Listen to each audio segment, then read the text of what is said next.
The man, the myth, the legend, the feet lover himself, Hidetaka Miyazaki, did some interviews regarding the Elden Ring Shadow of the Erdtree DLC, answering many common questions that you're probably trying to figure out yourself right now. Is mayonnaise an instrument? No, Patrick, mayonnaise is not an instrument. I just know you haven't slept since the trailer release, and you have more coffee than blood on your veins. We are going to take a look at 2 interviews and the exclusive information that each of them offer, excluding repeating statements, of course. One of them is from IGN. I know, it's IGN, but bear with me. And one was in Japanese for Famitsu, which was translated using Chrome's translator. So some parts may sound funny, but what can you do? There's info about the story, the setting, the map, and of course some juicy gameplay. So without further ado, let's step right into it. Yes, that was a feet joke. We're going to start with our favourite questions, and they regard the difficulty of the DLC and the inclusion of new weapon classes. We're going to leave story and level questions for later. Melina, read Miyazaki's answers. You know, you could at least say please. Please don't make me replace you with Roderica. Our general approach to difficulty has of course not changed to Elden Ring. We want to create a challenging experience that tests the players and that gives them a feeling of satisfaction and accomplishment when they get through these struggles. However, we do want to stress that there's still a freedom of approach and a breadth of strategy to these encounters. And that means both how you approach them if you want to face these challenges or come back to them later and circumvent them and find another way around and come back when you're ready. This same philosophy is taken in Shadow of the Erdtree. And again, to our more hardcore players, they will find optional bosses who have been tuned in a similar way to the likes of Melina, who I'm sure you remember from the base game. They are... Was the guy who wrote this having a stroke? Jesus Christ, they're not crucial for the completion of the DLC, but they are an optional extra challenge for those who are so inclined. And regarding gameplay, many weapons, magic battle techniques, and a big etc. will be added. That's one of the selling points of this DLC. Especially regarding weapons, 8 new weapon types will be added. Of course, there are also additions to existing weapon types. We have a direction that is relatively close to the classics, such as the large Japanese sword, the large sword, and the gyateken, but we also have a direction that is more distinctive and highly novel.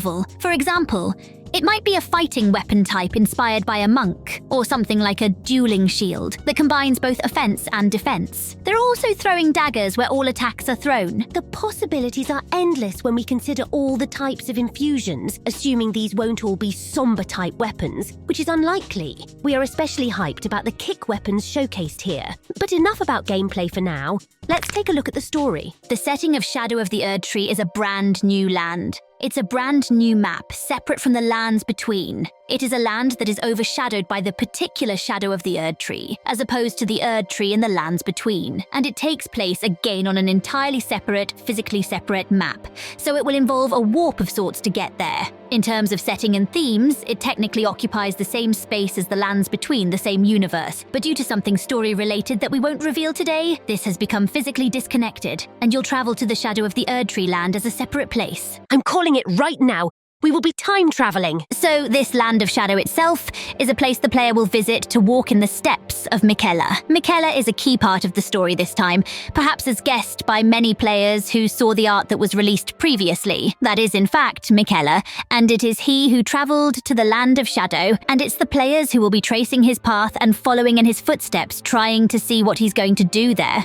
Another axis of the story is Queen Marika, and what she did in the Land of Shadow, and what led Miquella to follow her there. So it would seem that Miquella knows that Marika did some oopsies in the Land of Shadows. Could we accurately say that we know his motives already? I don't know, man. IGN then goes to ask about the structure and size of the Land of Shadows and what players can expect of it.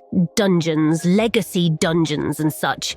We think players can expect a similar experience to what they had with the base game. This is going to be structured in a similar way, with open field maps, with large-scale legacy dungeons, and with small to medium-scale legacies as well. So we hope players will enjoy this same sense of scale and sense of adventure throughout that structure. It's hard to answer without giving away too much and to a high degree of accuracy, but if you think in terms of scale or size, it's probably comparable, if not larger, than the area of Limgrave from the base game. This is good news, as Limgrave is pretty huge. If we include Weeping Peninsula, which is commonly taken as part of Limgrave, then he goes to confirm that the cocoon in Moog's chamber is going to be the entrance to the DLC and repeat his previous statements about Michaela. But then he also adds this. And of course, the player is not the only one who is curious about Michaela. There are several characters in the world and NPCs who have been following Michaela as well.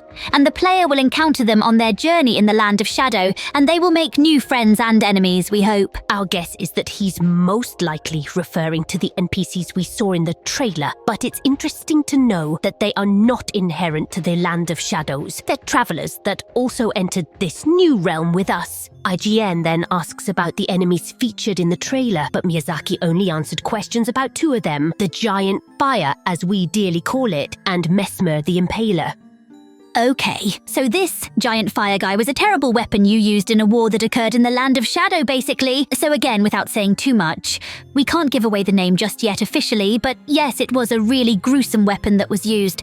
And the kindling that you see is actually the remains of bodies that were put in there to burn. And about Mesmer, as you may have seen at the end of the trailer, there was this piece of key art where it shows Mesmer sat in this throne-like chair, and people who've played the game may recognize this throne to be one of those from the boss room where you battle Morgoth. And it's supposed to symbolize that Mesmer stands on equal footing to these other demigods and children of Marika who sat around in these thrones and held the rooms of the Erdtree. So he is an important figure who rivals these other demigods. And as you play the DLC, you will learn a little about why he wasn't featured in the legends of the Erdtree, the lands between. You'll realize why he exists in this shadow. And how can we forget our favourite chubby writer, George Martin? IGN asks Miyazaki about his involvement in the DLC's development. The way George Martin's story has been incorporated is the same as it was with the base game with Elden Ring. And to avoid misunderstanding there, we just want to point out that he hasn't written anything exclusively and new for the sake of this DLC.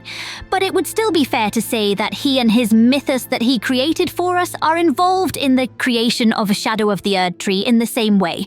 And the reason for that is that in making the base game and making Elden Ring, we took from that mythos, but we only took one part of it. We took from a part that created the story of Elden Ring and created the world that we wanted to envision, and the Shadow of the Erdtree is yet another part of that original mythos that he wrote and that has inspired us to create the story of this DLC. And for the final question, IGN asked about the possibility of new DLCs in the future, like Elden Ring Scrotum of the Dung Eater coming out November 2049. What does Miyazaki have to say? We don't want to say this is the end of the Elden Ring saga for now. I think we said a similar thing at the end of Dark Souls 3. We didn't want to flatten those possibilities or put a pin in them just at that time. And it's a similar story with Elden Ring. We don't want to discourage the possibilities for that. There might be more ideas in the future. We don't have any current plans to make a second DLC or a sequel, but we definitely don't want to snuff out that possibility.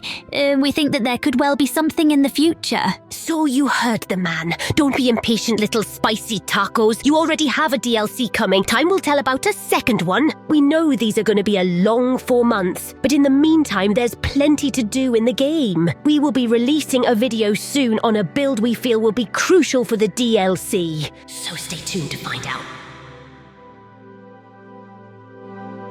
I don't get paid enough for this. Quiet!